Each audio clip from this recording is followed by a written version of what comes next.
При неодамнешната посета на селото Ново Селан и општина Чешиново Облечево, во која живеат 50 жители, екипата на телевизија Кочани најде на двајца земјоделци кои се подготвуваа за на поле.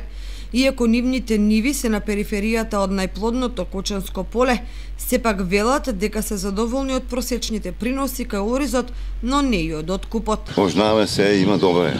Добар ориз. Ориз е добар. Уште да има цена. Да, цена да има, ќе биде, а иначе ориз има добро. Колку декар извадите? Па не, 600 кила. 600 кила. Која сорта? Па има секакви, Андреа, да. Тие турски семиња, италијански нешто. Да. Во изминатите години пробале да произведуваат од турските сорти семенски материјал, меѓутоа се вратиле на италијанските затоа што имаат подобра цена на пазарот. Инаку за оние кои не биле тука од општинскиот центар Облечево до Новоселани се стигнува преку Чешиново, Соколарци и Жиганци. Поради руинираност на асфалтниот пат, сега општината врши проширување на истиот и поставување нов асфалтен слој, со што значително ќе се подобри комуникацијата до ова село, како и до Лепопелци.